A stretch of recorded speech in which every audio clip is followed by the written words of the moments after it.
So Kevin Vallejos just might be the best young fighter in all of MMA right now.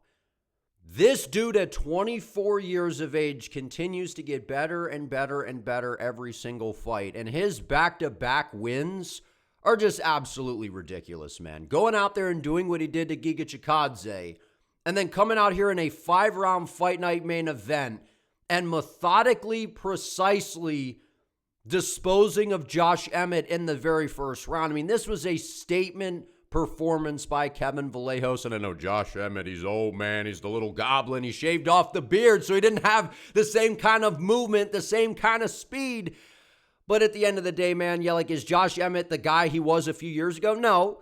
But we have never seen anybody go in there and do that to Josh Emmett. Like, Kevin Vallejos had zero fear of anything that Josh was going to do to him in this fight. I mean, this kid, he is sensational, man. Absolutely sensational. So we're going to talk a lot about the main event, what I would like to see next for Kevin Vallejos and Josh Emmett as well. Then we're going to talk briefly about every other fight that went down on this card, because if you're one of those people out there that likes to just kind of, man, I'm too cool for the Apex event, man, I'm too cool for school, you are absolutely missing out. These Apex cards are turning out to be the best cards that the UFC is putting together. Straight up. Now, I'm not saying that, in terms of the build-up and, it's not a numbered event and the big stars are on it. Like, no, not in that aspect. But in terms of the action, the violence, and the consistency from fight to fight, in terms of just getting great action, man, these Apex cards are delivering basically every single time. Basically every single time. We had numerous outstanding fights on this card, and it just feels like these Apex cards, man, when you look at the matchups on paper, I know you're like, who are these guys? Like, that's kind of the vibe. When you look at the style clashes, like, the UFC matchmakers have been in their bag when it comes to booking out these Apex cards. So I wish that they could do that for the numbered events. I mean, I don't know what's going on, but these Apex cards, man, they have been spectacular. So I got to give props to the UFC because, I don't know if it's, it's at the Apex. I know it's a fight and fighters are obviously going to feel pressure, but it feels like there's maybe less pressure or something where these fighters are just performing incredible in the Apex. I know it's a smaller octagon. It's a lot of, prospects, fighters on the rise with a ton to prove, but these Apex cards have been incredible, man. And I think that this was without a doubt the best card of the year so far. So all the people out there, man, I'm too cool for the Apex, man. You ain't cool. You're just missing out, man, because these cards are absolutely sensational. And I've been enjoying just about all of them that have been going down. And this one was no different. In the main event, Josh Emmett, Kevin Vallejos. I mean, I feel like we all knew that Kevin Vallejos was going to beat Josh Emmett, but I knew that Vallejos was going to find a finish in this fight, but I thought it would take a few rounds. I thought Kevin would come out, be methodical, have that slow roll boxers-like approach, which he did at the start of the round. And, I mean, he figured out Josh Emmett so quickly that, I mean, it's just impressive. And I feel like a lot of it was Vallejos already had Emmett figured out prior to coming into the fight because, I've said this numerous times. I know a lot of us have. Josh Emmett is he's been one of the most overrated featherweights that we've seen, man. Like, that's just the reality. And I like Josh because I think he's fun to watch. He brings it every time. He's an action-packed fighter. I think he's one of those guys that should have moved to lightweight a few fights ago. Now, that's not to take anything away from Vallejos. I'm just pointing out, Emmett cuts a ton of weight, and he's a guy that's very, very predictable. He's got crazy power in that right hand. He's got a short, tight left hook that he occasionally throws. But what else does he do? He doesn't have an active lead hand. He doesn't throw out a jab. He doesn't set anything up. He kind of throws these blitzing combinations where he slips in, and it's like, you're afraid of the big power, but he doesn't really provide anything else. And I was like, this is a tailor-made matchup for Vallejos to go in here and just deliver a great performance. And it was even better than what I expected. Because Vallejos knew exactly how he was going to get after Josh in this fight, and he got right in his face, the head movement, the high guard, he literally fights so much like Ilia Topuria. Now, I don't think people are like, man, he's got the boxing of Ilia. He's not a better boxer than Ilia, man. Like, pump the brakes. I understand Vallejos is very good. Ilia Topuria is the most elite boxer in the sport by far. But Vallejos, he's heading in the right direction. He's absolutely heading in the right direction. The patience, the reads, fighting behind the jab, ripping combos to the body. Right? And the way that he kind of baited Emmett into these exchanges in the pocket, knowing That is where Josh is at his best and at his most dangerous. Pulled him into those exchanges and then was able to slide just out of the way and counter him with very precise, accurate shots. When Emmett always likes to loop and throw these big wild punches, that's where Kevin Vallejos just tucked his chin, stayed very technically sound, and was able to make Emmett pay every single time they collided in the pocket, man. And Kevin Vallejos is for real. This is one of the best young fighters, if not the best, in all of MMA right now. Back-to-back KO wins over Giga Chikadze and Josh Emmett. And I understand that, Josh is in his 40s. He's not the same guy, which there is truth to that. He's still very dangerous. He's still very dangerous. And I know that he's been on, a skid outside of the Bryce Mitchell KO. But to do that, we've never seen anybody do that to Emmett. Right? I think the only time Emmett was knocked out was against Jeremy Stevens, which was some years ago, right? Which was violent by Jeremy Stevens. But, Ilia Topuria put on a boxing masterclass for 5 rounds against Josh Emmett. And people are like, well, Vallejos could KO Emmett. Look what Vallejos did. Topuria couldn't do it. Josh Emmett is clearly not the same guy now than he was a few years ago. And Ilia put on a masterclass and, he didn't get the knockout, dropped them numerous times and beat the brakes off of him. Right? I feel like it's pretty safe to say if you ran Emmett versus Ilia back right now, Ilia would knock him out easily in the first round. But the point is, Kevin Vallejos is that good, man. He is that good. I got to defend Ilia a little bit, right? People are like, move over Ilia, Vallejos has arrived. And it's like, come on, man. Don't be like that. But the bottom line is Vallejos is for real. He's for real. I've been high on Kevin ever since he came into the UFC. His only loss is to Jean Silva, and I would love that rematch. Now, I don't know that the UFC goes ahead and books that next. We see that Jean Silva, as the time of me recording this video, he doesn't have an opponent. And featherweight's kind of booked up right now. Right? Lerone and Mobsar, sounds like the winner is going to be fighting Volkanovski. I don't really think that they would give him the loser, per se, of that fight. Right? And you look around, pretty much everybody's booked. There is one name that is not booked, though, outside of Jean Silva, and that is Yair Rodriguez. And I like either one of those fights, man. And the thing about this now for Kevin Vallejos is he's showing rapid improvements, and the performances are getting better and better. But now, welcome to the Shark Tank. It's sink or swim now, man. At 24 years of age, when you go out there and do what you've done so far in the UFC, and especially these back-to-back performances that have been unbelievably impressive, now you're in it. Now you're in it, and I feel like Yair Rodriguez is a great matchup against Kevin Vallejos, man. Striker's delight. You got the fast twitch kickboxing of Yair, the slick submission game on the ground versus just the brute tank, the, fire hydrant for a head Kevin Vallejos that is durable, powerful, very precise, very accurate, and just high fight IQ. The way that, people are saying that, he came in here and figured out Emmett so quickly, which there is truth to that. A lot of this was Kevin just being very prepared. He knew everything that Josh was going to do, and that's what I've said before. Josh is very dangerous, but he's got such a simple game. There's nothing confusing. There's nothing that trips you up. I don't know what's going on here. There's nothing of that caliber, man. He doesn't wrestle. He basically just spams overhands and left hooks, and that's all you got to worry about. And if you know that and you come in and you're prepared, like Vallejos was, this was so impressive, man. To go in there, go after Emmett, who's a very dangerous power puncher, get right in the pocket with him, have zero fear, and just put him down in the first round and get him out of there. That was unbelievably impressive. So, yes, Emmett is not the same guy he was a few years ago, but even that Emmett from a few years ago, I think he gets brutalized either way by Kevin Vallejos, man. Kevin Vallejos is for real. He's absolutely for real, and like I said, I would love the Jean Silva rematch. Now, the reason I say Yair is I don't know if the UFC is going to go ahead and book the Vallejos versus Silva rematch right away. That might be something that they try to build up where one of these guys has the belt and then, now we get the big, they kind of sell it as this big blockbuster rematch because the first fight was on the Contender Series and it's the only loss of Vallejos' career, so that's going to be a big rematch in the future. So does the UFC do it right away, a fight night, with a crowd or on a big numbered event? Possibly.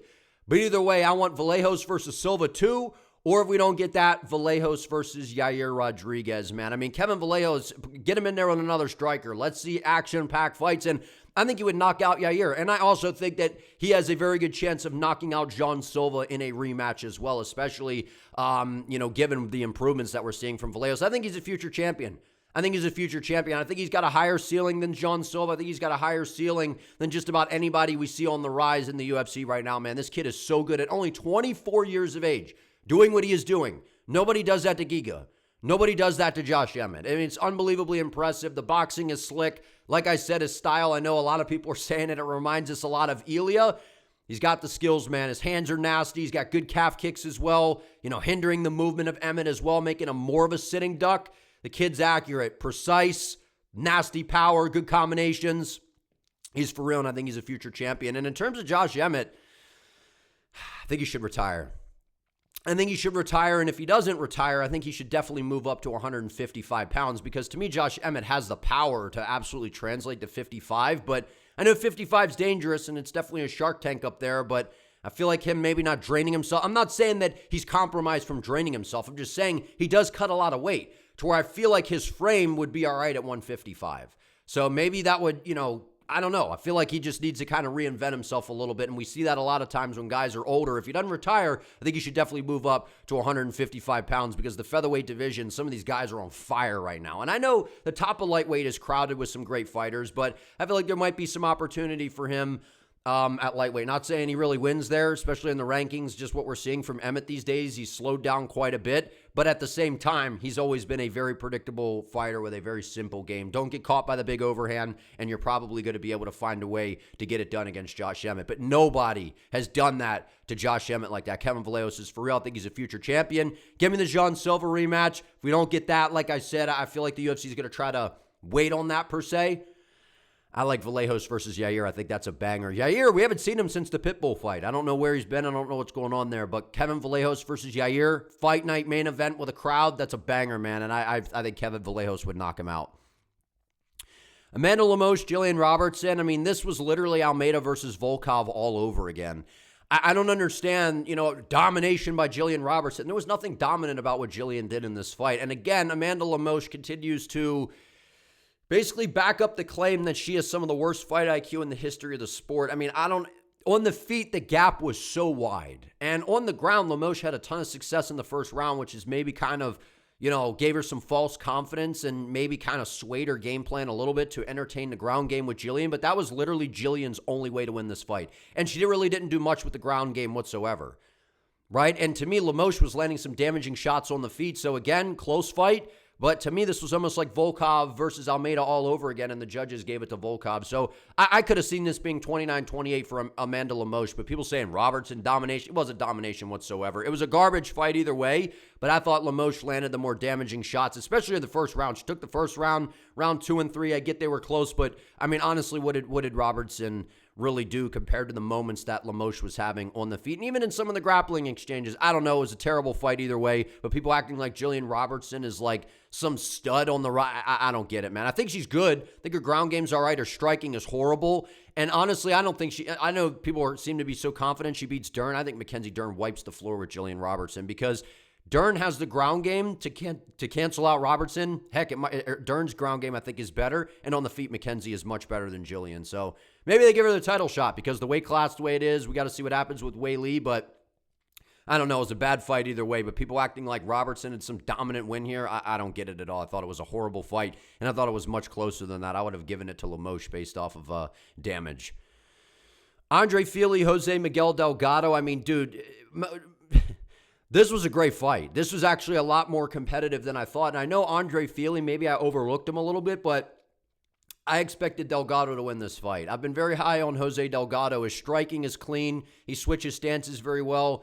And it kind of was a little bit of a mirror matchup. I know they were saying that on the commentary where they switch stances. They both have a similar frame, a similar style.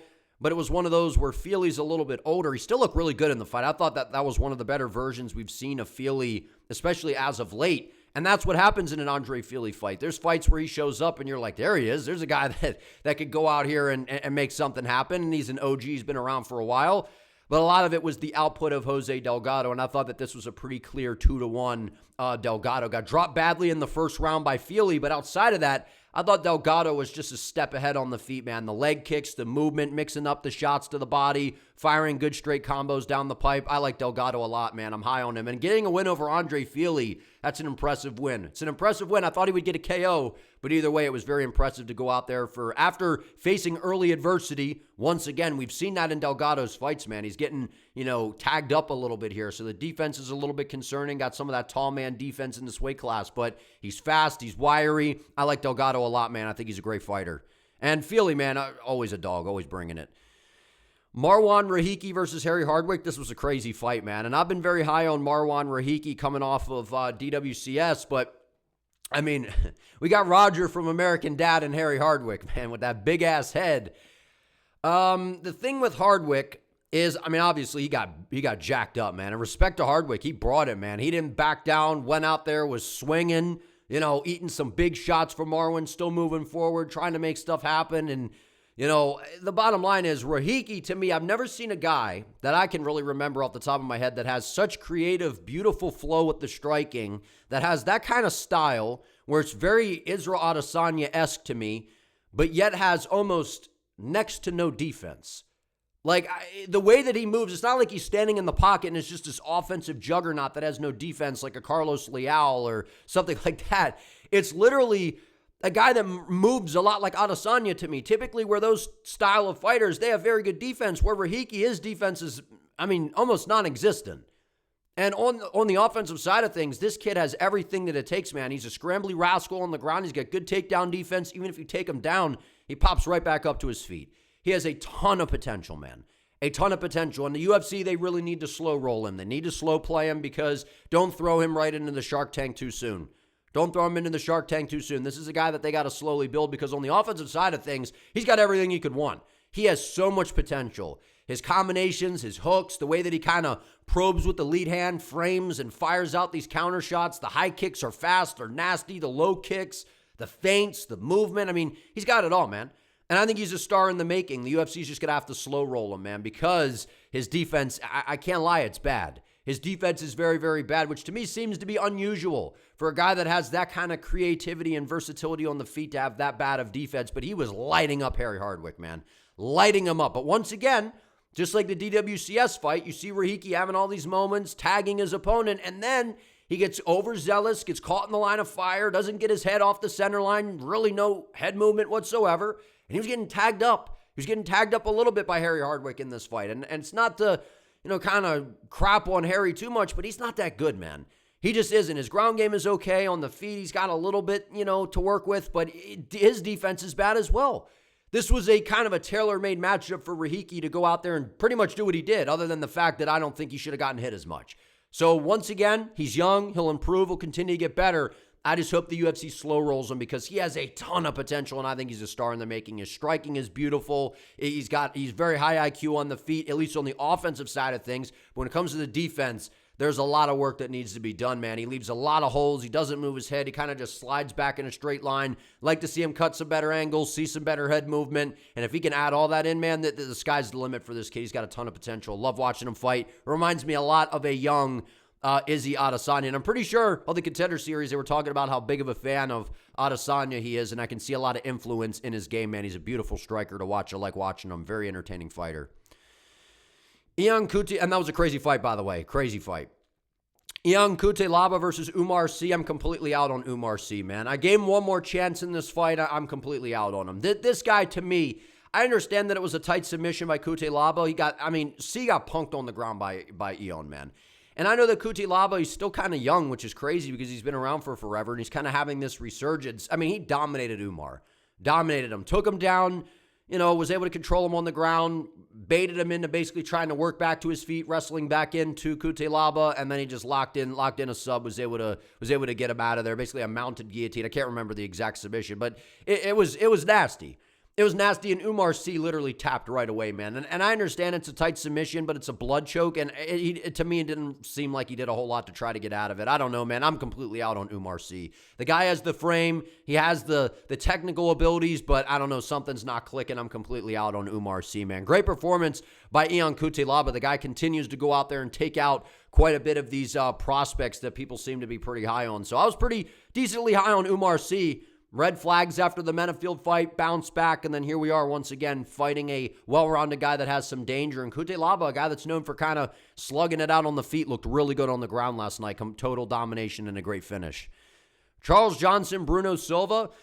This was a very good fight. This was a very close fight. And honestly, I could have seen it going either way, I guess. But I did think Charles Johnson was ahead because I feel like the commentary was a way that kind of maybe swayed people's minds because Bisping was being very heavy in favor of Bruno Silva in the way that he was commentating the fight, at least in my opinion. And the minute that they started talking at the beginning where Bisping was like, I don't know if it was Silva's jiu-jitsu coach who Bisping has worked with or whatever, but to me, Bisping had a clear bias to Silva in the way that he was commentating the fight. So it made it sound like Bruno was actually just running away with this fight where that was not the case whatsoever. Yes, he was advancing forward. Yes, he was the one pressuring. But Charles Johnson, he stuffed every single takedown. And so did Bruno Silva. He stuffed every Johnson takedown. But Charles Johnson was tagging him on the feet with good shots, man. The kicks to the body, the front kicks, the nasty straight hands down the pipe, man. I mean, I thought Charles Johnson won this fight pretty clearly. I know it was, I said in the beginning it was kind of close and I could see it either way. I guess, you could see a route to Silva because he's moving forward, landing some good shots. And, Johnson looked like he was slowing down at moments. But when you really think about it, Charles Johnson, he stopped every takedown. And just because you're on the back foot the whole time, that doesn't mean that you're losing the fight. I mean, he was clearly ahead with the striking totals, which I know the judges, I don't think they get to see that. They're just going off of what they're actually watching. Charles Johnson was just tagging him up, man. Every time Silva would try to close the gap, boom, front kick to the middle, left hand down the pipe. And then, some of the fouls from Silva, the low blows, we had the clash of heads, but overall, man, I thought Charles Johnson did win this fight. I'd have to go back and if I'm not going to go back and watch it unless we got a Charles Johnson fight coming up or whatever. But I'm just saying off the top of my head, I did have it 29-28 Charles Johnson. I thought he was a step ahead in a couple of those rounds. I think it was the first round where Silva had a really good round and he had Charles. It looked like in a little bit of trouble, but like I said, Bisping's like, Johnson's in trouble, where I don't think he was actually in trouble. It was kind of hard to tell listening to some of the bias from Bisping on the broadcast. I thought Charles Johnson did win this fight, though. It was close, competitive fight. And again, Charles Johnson, when he shows up, this guy can compete with anybody in the weight class, man. And I like the call-outs. I like him against Kyoji Horiguchi. I think that's a great fight. Brandon Royval, that'd be a great fight as well. I like the Royval fight because I think Kyoji's probably going to get somebody ahead. Maybe they do Kyoji versus Manel Kape. I'm not quite sure. Flyweight's on fire, man. I think might be the best division in the UFC right now. Flyweight has never been better than what it is right now. One of my favorite, if not my favorite division right now in terms of the matchups, the styles. Charles Johnson's a stud, man. Knocking out Kavanaugh, knocking out Van, and then goes out there, gets knocked out by Perez. You just never know with Charles Johnson. It was a really good performance, man. He looks slick. Chris Curtis, Mikdabek Orolbai. A lot of people are saying that this is what we're in for Chimaev and Strickland, just kind of grappling domination. And possibly, right? Possibly. Now, again, stylistically, like Orolbai is not Hamzat. Hamzat is obviously way better than Mikdabek Orolbai. But Orolbai's for real, man. I've been saying that since he came into the UFC. I've been very high on this guy, and I wouldn't be surprised to see him fighting for a title one day. I mean, he has just been on a roll, and welterweight is clearly his home. And I've been saying, I feel like a lot of people have been pointing that out. Him at 55 was just a bad idea. I mean, I feel like his frame, you could see him in this fight against Chris, like he filled out quite a bit into the frame. He looked a little bit chubbier or something, right? Maybe not as slim down when he was at 155, but man, he looked filled out. He looked happy, right? I mean, he looked good, man. He looked good, got right on Chris Curtis, was able to take him down. I know maybe not the most exciting thing, but it was dominant. I mean, to go out there and run over Chris Curtis with the grappling and just control him, push him up against the fence, drag him down, land some ground and pound, mix some things up on the feet, and to get all the takedowns that he got was insane, man. He's just got a high motor, and to be able to do that for 15 minutes like that nonstop, that's hard to deal with. That's very, very hard to deal with. And the thing with Orolbai is we saw in the Jack Hermanson fight, he's got power, so he can put you away on the feet. He's got nasty submissions. We saw him sub Uros Medic, and look how well that went his age. So clearly, 170 is the home of Orolbai. And Chris Curtis, man, I think he's a fun fighter to watch.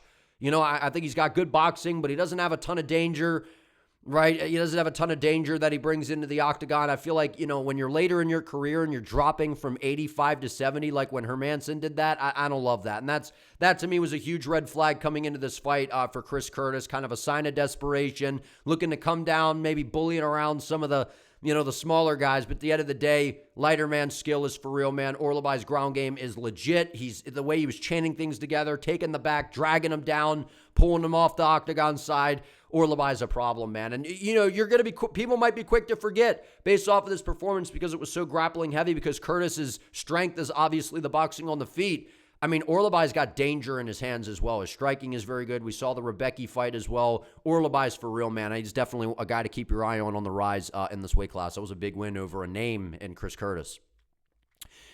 Vitor Petrino, Steven Asplund. Vitor won, but nobody cares. I'll play it, man. It was a good win by Vitor Petrino. I mean, but at the end of the day, we all love Steve Asplund, man. Like, Steve Asplund, he's one of these guys that is now one of the really fun heavyweights that is developing a fan base. That he's going to be a guy that no matter win or lose, people are going to be excited to watch him fight. And, Vitor was sticking and moving, showing the lighter man skills since he's moved up to heavyweight, was sticking and moving. The jab was a piston, right? He was clearly faster. But Steve Asplund put him in a ton of trouble at the end of the first round. And then when Asplund didn't get the finish, I'm like, oh, man, that's not good. I feel like he kind of let Petrino off the hook, right? Was, pretending to moon the crowd a little bit. And, I've been saying Asplund's the backyard scrapper. I could see him doing those backyard fights, man. Like when Masvidal and Kimbo back in the day, And he comes in here, he puts on a show, man. This was one of my favorite fights on the card. This was one of the best heavyweight fights as well. Back-to-back bangers at heavyweight from Steven Asplund. But you're seeing the way that Vitor Petrino has adapted to heavyweight, and people are like, I don't know about Poatan at heavyweight. I mean, I don't get it, man. Poatan is going to adjust just fine at heavyweight for the people that have doubts. And obviously fighting Gon is very different than fighting Asplund. But I'm just saying, Vitor Petrino's looking like a madman out here at heavyweight. His speed is on notice. The power's in his hands. The fact that Asplund defended all the takedowns, the only time Petrino was able to really put him in any danger on the ground was when Asplund slipped and fell. So that was actually the most impressive thing to me about this fight was, yes, Asplund hurt him in the first round, but defending the ground game, I thought that was really impressive, and that is very, very encouraging for Steven moving forward. So the work with Thomas Peterson clearly paying off. I did think Petrino, unfortunately, won this fight. I was really rooting for Steven Asplund, man. He's a ton of fun. He's a character. I think he's going to improve from this fight. He took a lot of damage, though, and he was wearing it. And it's kind of crazy because he had Petrino in a ton of trouble in that first round, but Petrino didn't really wear any damage. Asplund got beaten up a little bit. Petrino's fast, man. He's got power. We saw him going from light heavyweight to heavyweight. We kind of knew that he was going to be able to be quite a bit different, have a significant speed advantage over a lot of these guys. So great performance by Petrino at the end of the day, man. I feel like everybody wanted Asplund to win, though. He's kind of one of these characters at heavyweight now. I'm putting on another banger in the heavyweight division, man. Shout out Steven Asplund. Like watching him fight. Elijah Smith, Su Young Yu. This was one of the most impressive performances on the card because I'm high on Elijah Smith, man. This guy's got pretty good wrestling, and his boxing is slick. And in the first round, he landed a couple good shots. He was doubling up the jab, firing the right hand, was just missing the target, and Yu was able to get the takedowns. But I was like, man, maybe Yu is just going to pull away with this. He's going to be able to kind of figure out Elijah Smith here. And then Smith comes out in the second round, completely shook off what happened in the first round and just, dominated him. Landed some big shots, was able to hurt him, able to drop him, ate a shot as well. From Yu in the pocket, dropped him, got to his back, submitted him. This was a beautiful performance by Elijah Smith. Having the first round, not that he was really in any trouble, but just the fact that he was clearly, he had some things to figure out. And to be a young fighter, go in there, shake off the first round like that, get great cornering advice, and then come out and put it on Yu and get him out of there. That was very impressive by Elijah Smith. I like what I saw. I'm high on Smith, man. His striking, his boxing is good. Ground game looks solid. That was a good win because Yu is not an easy guy to deal with. Balaji Manuel Sosa, we have a problem on the rise in the lightweight division. Now, I feel like if Sosa could just tighten up the technique a little bit, I think he could have KO'd Balaji in the first round. Sosa gets a little bit too wild. He fancies himself a brawl to where he gets reckless. He chased that Kimura, which then led to him ending up on bottom and, just kind of ending, on the ground for the rest of the round. And I'm like, oh, man, what's going on here? This dude literally takes round 1 and 2 to warm up and then comes out like a fresher in round 3 than he does at the start of the fight, it seems. Right? You saw him on the Contender Series, get dominated on the ground in rounds 1 and 2, come out in round 3, fresh as a daisy, come out there and knock somebody out, and that's exactly what happened here against Balaji, right? And kind of just held his hand down and cracked him with a right hand. That was nasty. And Balaji is always in a fun fight. All of his fights are entertaining, and I knew that this was going to be a banger. It was going to be action-packed. Oki's maybe the more technical striker, but Sosa's just, I mean, he's a juggernaut, man. He kind of reminds me of Carlos Leal in a way. A little bit different, but reminds me a little bit of Leal. And, Sosa, he's a problem. He's got nasty power. He's very confident on the feet, showboats a little bit. But to me, he's got to tighten up the technique a little bit, because if he did that, I mean, he hurt Oki really bad in the first round and then was trying to get the submission, ended up losing the position, ending up on bottom.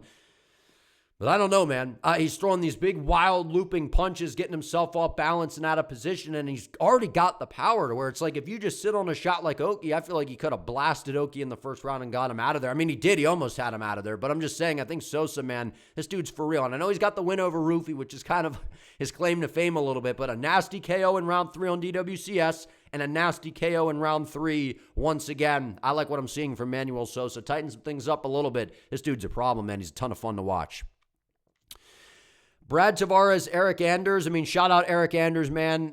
Super fun to watch. I like Eric Anders a lot, right? Played at Alabama, linebacker, been in the UFC for a long time, ton of fights, true veteran, true OG in the game. And he hangs it up, retires, right? Now he goes out, did it his way, did it my way, right? Goes out here, fights another OG and Brad Tavares. Eric drops him in round 1. Tavares drops him in round 2, 1-1 heading into round 3. And Eric's just got that gritty kind of style where he pushes you up against the fence, turns it into one of those slimy, gritty wars, right? And that's just kind of Eric's style. Smudge you up against the fence, relentless pace, get into the pocket, let some big shots go, feint the level changes, open up the hands. It's exactly what we saw.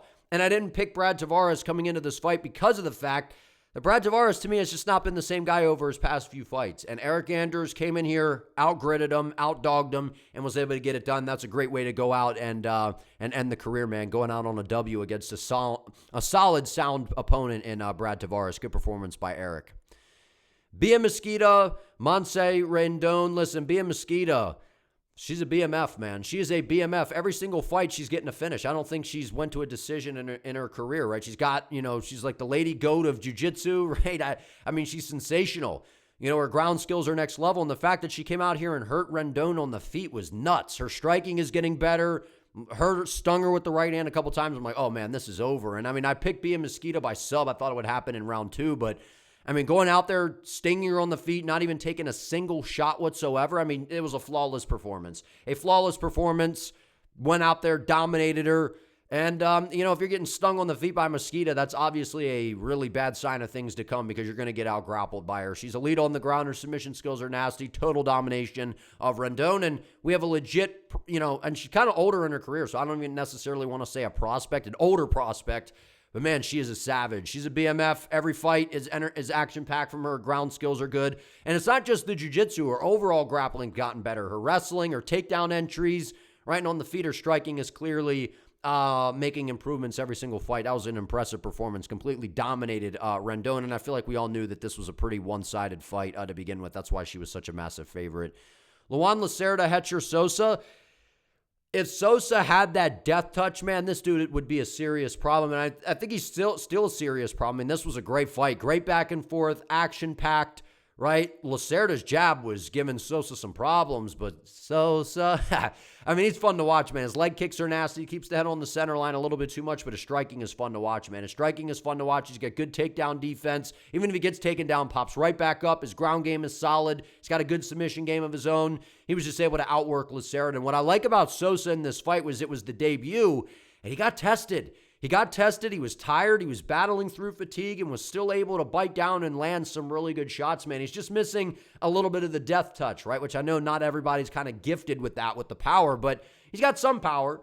But I feel like with his skills and what he's able to put on display, if he had some crazy power, man, this guy would be a serious problem in this weight class. And I think he's a fun fighter. We'll have to see kind of where he goes from here. But, man, I like what I saw. When you get fatigued, you're in your debut, you got the jitters maybe a little bit, you're fatigued, you're in front of a grizzled veteran, a guy that's been around in Lacerda who's finding a lot of success with the jab, landing some kicks, mixing in some takedowns, pushing the pace a little bit. That showed a lot about Hetcher Sosa, man. The guy's got grit, he's got heart. Battled through fatigue. I thought that was a good showing by Sosa. I think I expected it to be a little bit more one-sided than what it was, but he clearly won this fight. He was ahead with the striking and landing some great shots. I like Hetcher Sosa a lot, man. He's fun to watch. Piera Rodriguez, Sam Hughes. I mean, this was the rematch, and I don't know if I'm ever picking Sam Hughes to win a fight again. I mean, she looked horrible, man. And again, a lot of the credit goes to Piera Rodriguez. She improved clearly more since the first fight, but Rodriguez just walked her down. Sam Hughes was basically shadowboxing at her, doing nothing, trying to land any bit of significance. It was a bad performance by Sam Hughes. I thought it was a really pathetic performance, to be honest with you. I'm not sugarcoating it. It was bad. She didn't do anything to give herself a chance to win. Didn't fight behind the jab. Didn't try to land anything significant to get Piera off of her. Rodriguez walked her down with zero respect. Mixed in some of the takedowns. Hughes is good takedown defense, but she even got tired in this fight. And Hughes is the one that's known for having the gas tank. She slowed down, wasn't landing any shots of significance. Piera didn't respect anything coming back her way from Sam Hughes. Piera Rodriguez, clearly the better fighter at this point in their career. Good win for Piera Rodriguez. So that's going to do for the video, man. If you guys enjoyed this video, if you could do me a favor, give it a like. Let me know what you think down in the comments. And if you're new, if you could sub to the channel, I would greatly appreciate it. Kevin Vallejos, we are... what's up with the whole we thing, man? What's up with the whole we thing? I'm a little late to understanding that. But at the end of the day, man, Kevin Vallejos is for real. Kid's impressive. Sky's the limit. I think he goes out there and eventually becomes a champion, future champion. Kevin Vallejos, dude's a savage.